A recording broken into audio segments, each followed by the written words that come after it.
याने आपली पगारवाढ जी आहे ती कमीत कमी 5 ते 7 हजार 5 ते 7 हजार या 5 ते 7 ठिकाणी हजार वाढली पाहिजे हा. आणि तशी अपेक्षा होती तुमची आणि आंदोलन करतात. तसे आपण आंदोलन करू शकत नाही कारण आपली जे आपण जे- करण्याचा जो मॉप आहे तो बरोबर. बघितला जातो तो खूप मोठा आहे. मोठा आहे. तसं आपण करू शकत नाही. मग आपण असं नाही करू शकत का जर आज मोर्चा आहे जसं उदय भट साहेब आहेत त्यांची संघटना आहे या महागाईच्या काळात सुरक्षा रक्षकांचा सध्याचा पगार पुरेसा वाटतो का हा जो सुरक्षा जवान जो आपल्यासोबत बोलतोय तो एक सामान्य सुरक्षा जवान आहे त्याचा पण पगारवाढी त्याचा पण आहे. अवलंबून असतो. त्यामुळे बरोबर वाट पाहत आहे सरकारचा काय निर्णय आहे याची वाट पाहत आहे तिचे रोहित पवार साहेब यांनी सुद्धा आपल्या ह्या मोर्चाला साथ दिली आपल्या सुरक्षा जवानांना सन्मानाने जीवन जगता येईल लागेल सरकारला आणि ते त्यासाठी आपण एकत्र येणं गरजेचं आहे सर्व संघटनांना एकत्र आणणं गरजेचं आहे आणि जर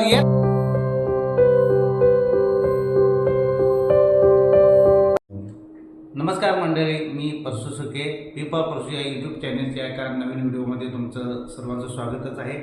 मित्रांनो आज जो मी टॉपिक घेणार आहे तो सुरक्षा रक्षक मंडळाचा आहे. महाराष्ट्र राज्य सुरक्षा रक्षक मंडळाचा आहे. सुरक्षा जवानांचे जे पगार वाढणार होते जे अग्रीमेंट आहे 2000 मे 2026चं त्या पगाराचं काय झालं. आज सुरक्षा रक्षकांना ज्या पद्धतीने सरकारकडून आश्वासन देण्यात आलं होतं पगारवाढीचं त्याबाबत काय झालं आणि त्यातले काही प्रश्न आहेत जे आज सुरक्षा रक्षक बऱ्याच गोष्टींपासून संभ्रमित झालेले आहेत. त्याबाबत आपला एक सुरक्षा रक्षक आहे आपल्यासोबत त्यांना काही मी प्रश्न विचारणार आहे. आपल्यासोबत आहेत मिस्टर पाटील एकनाथ पाटील तुम्ही पाहू शकता. सर पहिले तुम्ही माहिती द्या म्हणजे इंट्रोडक्शन द्या.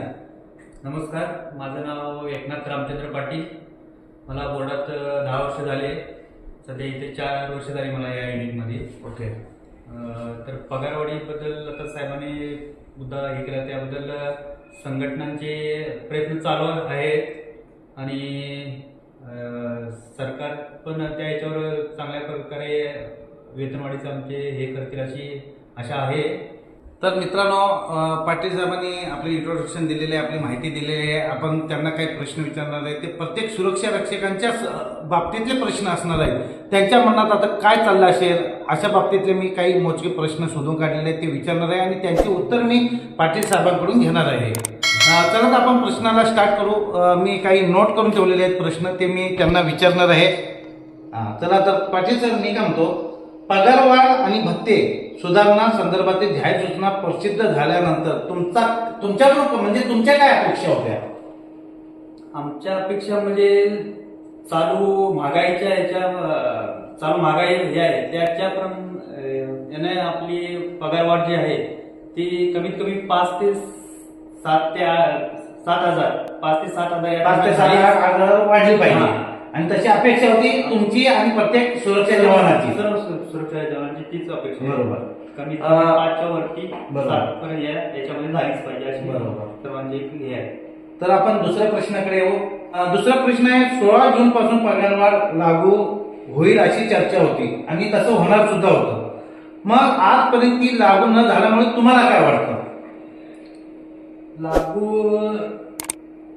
मला काय म्हणायचं आहे बाकीचे जे उदाहरणार्थ म्हणजे बाकीच्या ह्याच्या कंपन्यांचे म्हणजे BHT म्हणा किंवा असे अजून एक हे आहे ते लोक जसं आंदोलन करतात तसे आपण आंदोलन करू शकत नाही कारण आपली जे आपण जे आहे, आहे बरोबर. याच्यात हे असल्यामुळे आपण तसं करू शकत नाही. बरोबर. त्या लोकांची पगारवाढ किंवा हे टायमात किंवा त्यांचे मोर्चे हे करून लगेच का होते तर त्याचा जो मॉप आहे तो बरोबर. बघितला जातो तो खूप मोठा आहे. मोठा आहे तसं आपण करू शकत नाही. बरोबर.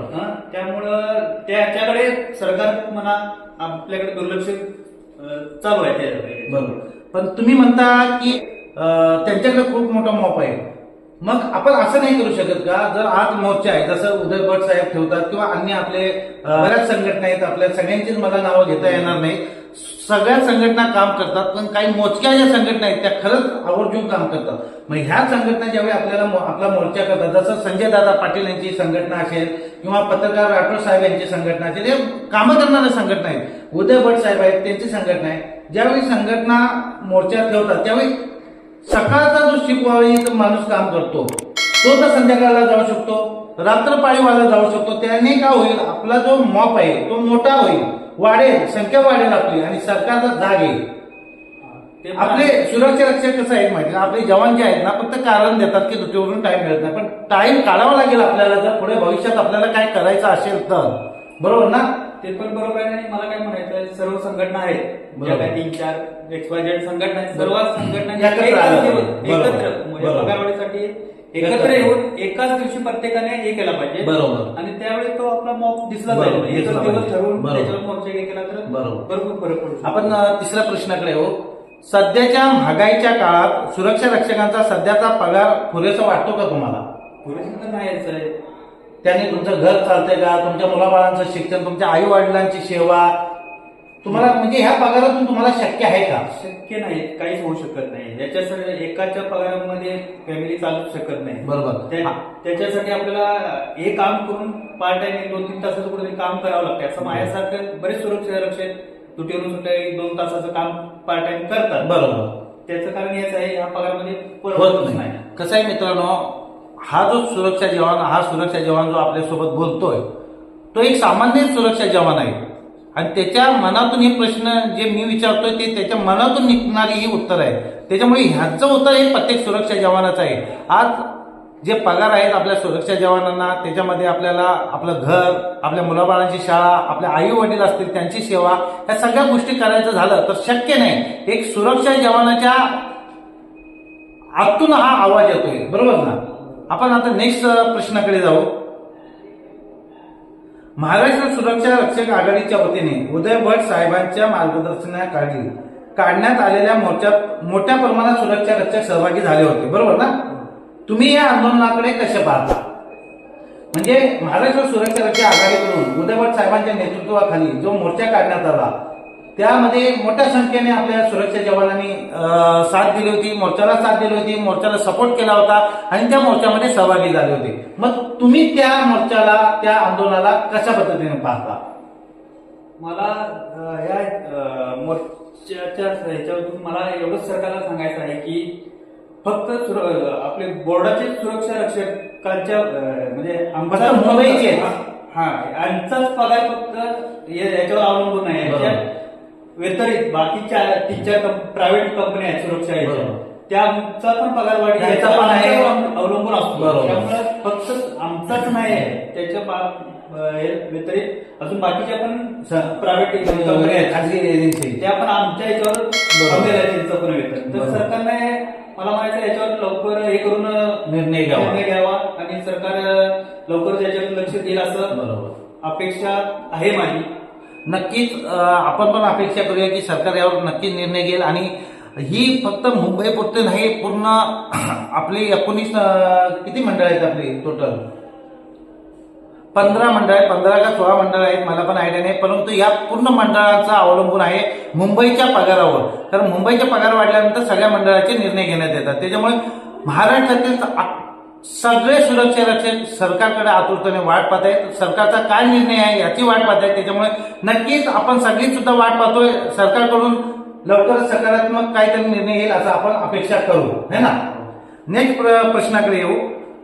मोर्चाला अनेक सुरक्षा रक्षकांचा तसेच काही लोकप्रतिनिधींचाही पाठिंबा मिळाला तरीही अद्याप निर्णय झालेला नाही. याबद्दल तुमचे मत काय आहे? म्हणजे मोर्चा झाला, बरेच सुरक्षा जवानांचा पाठिंबा मिळाला, सहकार्य मिळालं, बरेच सुरक्षा रक्षक मोर्चात सहभागी झाले. त्याच्याबरोबर लोकप्रतिनिधींचा सहभाग होता मोर्चामध्ये, जसं की राष्ट्रवादीचे रोहित पवार साहेब यांनी सुद्धा आपल्या ह्या मोर्चाला साथ दिली. जो मोर्चा काढण्यात आला होता उदय भट साहेबांच्या थ्रू, त्याच्यामध्ये रोहित पवार साहेब सुद्धा आले होते. मग ह्याच्याकडे तुमचं मत काय याबद्दल? आज आपल्याला लोकप्रतिनिधींचा सुद्धा सपोर्ट आहे. रोहित पवार साहेब आहेत, ते चांगले आपल्या ह्याच्यासाठी हे करत आहेत, प्रयत्न करत आहेत. त्यांनी कामगार आहेत, आपले बोर्डाचे सचिव आता बदली झाल्यात, नवीन आले. तर अशा त्यांचे चांगले प्रयत्न चालू आहेत आणि सरकार याच्यावर लवकरच हे करेल अपेक्षा करतोय. नक्कीच मित्रांनो, कारण राष्ट्रवादीचे रोहित पवार साहेब सारखा एक मोठा लोकप्रतिनिधी आपल्या सपोर्टला आलेला आहे आणि मला वाटतं त्यांनी मंत्रालय तसेच आपले कामगार आयुक्त यांना सुद्धा जाऊन भेटलेले आहेत. त्याच्यामुळे ह्याच्यावर नक्कीच काहीतरी निर्णय लागेल अशी आपण अपेक्षा बाळगायला हरकत नाही, बरोबर ना. चला नंतरच्या प्रश्नाकडे येऊ. पुढच्या, तुमच्या मते पगारवाढ किती असावी जेणेकरून तुमच्या आपल्या सुरक्षा जवानांना सन्मानाने जीवन जगता येईल? मग सांगितल्याप्रमाणे कमीत कमी जास्त यामध्ये झाली पाहिजे. बरोबर. 8 ते म्हणजे 7 ते 8 हजार मिनिमम पगार व्हावे असं पाटील साहेब म्हणजे एक सुरक्षा जवान म्हणतोय. त्याच्यामुळे हा फक्त ह्याचा आवाज नाही, हा प्रत्येक सुरक्षा जवानाचा आवाज आहे की कमीत कमी 8 ते 10 हजार, 10 म्हणणार नाही पण 7 ते 8 हजार नियमानुसार जे केंद्राचं जे पगारवाढीचा जो निर्णय झालेला आहे त्या पद्धतीने 7 ते 8 हजार पगार वाढ हवी आहे अशी प्रत्येक सुरक्षा जवानांची इच्छा आहे आणि मला वाटतं सरकार त्याच्यावर सकारात्मक निर्णय नक्कीच घेईल, है ना. परत नेक्स्ट प्रश्नाकडे येऊ. पण अजून एक विचारायचं आहे, पण तुम्हाला समजा 7 ते 8 हजार पगार नाही झाला, 5-6 हजार जरी वाढवले तर मग काय सन्मानाने जगता येईल असं वाटतं का तुम्हाला? जगता तर येणार नाही तेवढ्या कमी याच्यामध्ये, पण आता ते सरकार. मित्रांनो, तुम्ही म्हणणार सन्मान म्हणजे काय? सन्मान म्हणजे काय आहे? एक पगार जो असतो त्या पगारामध्ये आपल्या मुलाबाळांचं शिक्षण, आपलं स्वतःचा घर खर्च, आपल्या आई वडिलांची सेवा हे ज्यावेळी एकाच पगारातून ऍडजस्ट होतं त्यावेळी तो माणूस सन्मानाने जगू शकतो, बरोबर की नाही. आपल्या मुलांच्या इच्छा पूर्ण करू शकतो, त्याला सन्मानाने जगता येईल असा हा अर्थ होतो. कारण कसं आहे, मी सन्मानाने जगता येईल म्हणजे याच्यात विपरीत उत्तर सुद्धा आपल्या सुरक्षा जवानाकडून नक्कीच प्रश्न विचारले जातील मला. त्याच्यामुळे त्याचं मी एक सविस्तर उत्तर तुम्हाला दिलेलं आहे. पुढच्या प्रश्नाकडे येऊ आपण. मंडळ आणि सरकारला सुरक्षा जवानांच्या वतीने तुम्ही कोणता संदेश द्याल? म्हणजे तुम्ही काय सांगाल? सरकार असू दे, महाराष्ट्र सरकार असू दे किंवा आपलं मंडळ, याला काय सांगता येईल आपल्याला?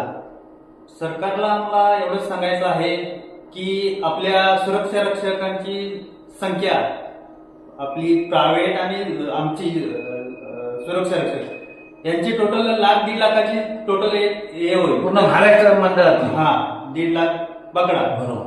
तर मला एवढं सांगायचं आहे, याचा परिणाम सरकारने जर चांगल्या प्रकारे हे केली, आपली वेतनवाढीचं हे केलं तर चांगलं त्यांना पण तसं त्यांना येणाऱ्या 5 वर्षामध्ये तसा आमच्या सुरक्षा रक्षकांच्या एकजुटीचा फायदा होऊ शकतो. हो, हेच मला सांगायचं आहे की तर त्या पद्धतीने सरकारने पण निर्णय घेऊन हे करावं, नाहीतर याचा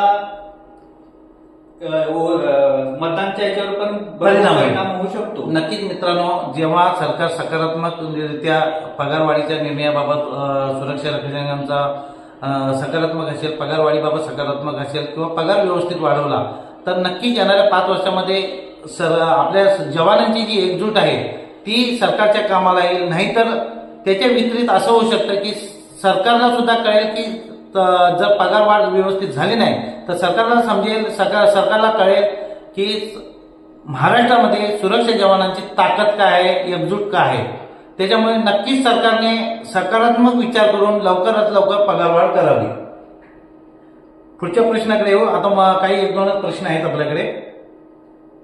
जर लवकर पगारवाढीबाबत निर्णय झाला नाही तर पुढे काय करायला हवे, काय व्हायला हवे असे तुम्हाला वाटते? मला आता मगाशी मी बोललो जशा बाकीच्या कंपन्या किंवा जे एक आंदोलने करतात, संघटना जे आंदोलने करतात, तसंच मग आपल्याला त्या पद्धतीने उतरावं लागेल, मग उतरावं लागेल असं मला तरी वाटतंय. बरोबर. आपल्याकडे सरकार लक्ष देत नसेल तर पर्याय नाही, मग आपल्याला तोच पर्याय लागचा आहे. नक्कीच मित्रांनो, कसं आहे, प्रश्नाचं उत्तर व्यवस्थित दिलेलं आहे सरांनी आणि मी तुम्हाला एकदम व्यवस्थितरित्या सांगतो. जर सरकारनं पगारवाढीबाबत लवकर निर्णय नाही घेतला तर काय होईल? मला काय होईल पेक्षा मला एवढंच सांगायचं, आपल्या सर्व संघटनांना सांगायचं आहे की जेवढ्या संघटना असतील त्या सगळ्या एकत्र या. आपल्या सुरक्षा जवानांसाठी तुम्ही लढताय, आम्हाला पण सुद्धा मान्य आहे, पण तुम्ही जेव्हा एकत्र याल तेव्हा आम्हाला खऱ्या अर्थाने विश्वास वाटेल की आपल्या संघटना आपल्यासाठी काम करतायत.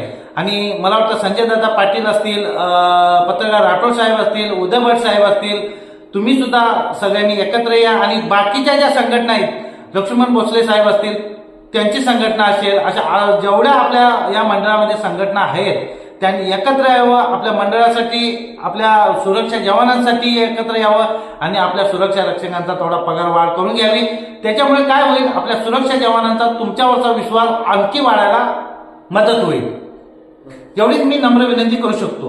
पुढचा एक शेवटचा प्रश्न पाटील साहेबांना विचारू. महाराष्ट्रातील सर्व सुरक्षा रक्षक बांधवांना तुम्ही एकजुटीबाबत आणि त्यांच्या हक्कासाठी काय संदेश द्या? महाराष्ट्रातील सुरक्षा जवानांसाठी एकजूट व्हावेत आणि त्यांचे जे हक्क आहेत ते मिळायला हवेत, त्यासाठी तुम्ही काय सांगा? नक्की जो पहिला याच्या अगोदरचा प्रश्न होता त्यावर मी जे उत्तर दिलं तेच असेल. महाराष्ट्रातील सगळ्या सुरक्षा जवानांनी एक निर्धार केला पाहिजे की ज्या संघटना आहेत त्या संघटना एकत्र आणण्यासाठी प्रयत्न करायला हवेत आणि त्या संघटना एकत्र आणून आपण एक मोठा लढा दिला पाहिजे सरकारविरुद्ध आपल्या पगारवाढीसाठी. त्याचबरोबर पुढचं काय हक्क, आपले काय हक्क आहेत, जे काय हक्क आहेत आपले, कारण आज आपल्याला बघायला गेलं तर आपलं पहिलं, दुसरं, तिसरं, चौथं, पाचवं, सहावं, सातवं वेतन नाही आहे. आता 8व्या वेतनाकडे सरकार झुकत चाललंय. म्हणजे सरकार 8वं वेतन देण्याच्या प्रयत्नात आहे, पण आपल्याला अजून पहिल्या वेतनाचा वेतन नाही आहे. त्याच्यामुळे आपण एकी केली, आपण एकत्र आलो, सगळ्या संघटनांना एकत्र घेऊन आलो तर आपल्याला पहिलं दुसरं वेतन द्यावंच लागेल सरकारला आणि त्यासाठी आपण एकत्र येणं गरजेचं आहे. सर्व संघटनांना एकत्र आणणं गरजेचं आहे आणि जर येत नसती संघटना तर त्यापासून मला वाटतं ज्या संघटना आपल्यासाठी खरंच निर्धाराने मनापासून विश्वासाने काम करतात त्यांना आपण एकत्र येऊन साथ दिली पाहिजे, बरोबर ना? तेव्हा कुठलं तरी आपल्याला पहिलं दुसरं वेतन मिळेल. हा आपला हक्क आहे मित्रांनो, हा आपण मागत नाही, सरकारने दिला पाहिजे मागितल्याशिवाय. कारण पहिलं दुसरं सुद्धा वेतन नाही आणि इकडे सरकार बोलते की ह्यांना जर एवढे पगार वाढवले तर कंपन्यांना बोज येतो. का बोज येतो? मग तुम्हाला जर वाटतं की आमच्या पगाराने कंपन्यांना बोज येतो तर तुम्ही ऑटो वेतन सरकारवर बोज कसा पाडताय? आज ऑटो वेतन जर झालं तर त्याचा सरकारवर बोज वाढेल, पण मग आम्हाला आमची वेतनं द्या, मग आम्हाला विषयच संपला, बरोबर ना? बस मित्रांनो, हा प्रश्न होता शेवटचा आणि त्याचं मी स्वतः उत्तर दिलंय. पाटील साहेबांना जमलं नाही, कारण मी पहिलंच सांगितलं होतं इंटरव्ह्यूमध्ये की पाटील साहेबांना काही प्रश्नांची उत्तरं जर द्यायला नाही जमली तर ते आपण सगळ्यांनी समजून घ्यायला पाहिजे. त्याचं उत्तर माझ्याकडे असतं, कारण मी प्रश्नावली तयार केलेली असते. त्याच्यामुळे प्रश्नावली तयार करताना त्याचं उत्तर काय असेल हे मला स्वतःला माहीत असतं. त्याच्यामुळे कारण मी अशी प्रश्नावली तयार करू शकत नाही जर त्याचं मला माझ्याकडे उत्तर नसेल तर, बरोबर ना? तर मित्रांनो, व्हिडिओ जास्त लांबवत नाही. व्हिडिओ जर आवडला असेल तर नक्कीच लाईक, सबस्क्राईब करा आणि बेल आयकॉनचं बटन दाबायला विसरू नका. त्याचबरोबर आपण एक सुरक्षा रक्षक आहोत म्हणून मला नक्की तुम्ही साथ द्या, सपोर्ट करा, माझ्या चॅनलला सबस्क्राईब करा, बरोबर ना? काय सांगाल तुम्ही आपल्या सुरक्षा जवानांना चॅनलबाबत? चॅनलवर तुमचे प्रयत्न भरपूर आपल्या चॅनलवर आपल्या वेतनवाढी किंवा बऱ्याच काही याच्यासाठी आपल्या बोर्डाचे बरेच व्हिडिओ असतात. पाटील साहेब बोलतात की बरेच व्हिडिओ असतात, परंतु माझे काही मोजकेच व्हिडिओ आहेत बोर्डाबाबत, पण जे काही मुख्य मेन व्हिडिओ असतात ते मी घेऊन येत असतो. परंतु माझ्या चॅनलमध्ये वेगवेगळे नैसर्गिक, गावचे, जंगलातील असे वेगवेगळ्या टॉपिकचे व्हिडिओ असतात. त्याच्यामुळे फक्त मी मंडळातलाच व्हिडिओ तयार करत नाही, परंतु मंडळाचा ज्यावेळी मी व्हिडिओ तयार करतो तो एक व्यवस्थित एकदा चांगल्या टॉपिकवर असतो. त्याच्यामुळे सुरक्षा रक्षकांचे असे असंख्य प्रश्न असतील ते मी नक्कीच घेऊन येण्याचा प्रयत्न करणार आहे. आणि मला वाटतं आता काही वेळानंतर मला बरेच लोक आपले इंटरव्ह्यू घेतात, त्या पद्धतीने जी कामं करतात अशांचे इंटरव्ह्यू घ्यायला त्यांच्या ऑफिसला जाणं मला वाटतं गरजेचं आहे आणि तो प्रयत्न माझ्याकडून चाललाय आणि मी नक्कीच त्यांच्या ऑफिसला जाऊन ते इंटरव्ह्यू घेत जाईन. ठीक आहे, चला तर मग बाय बाय, टाटा.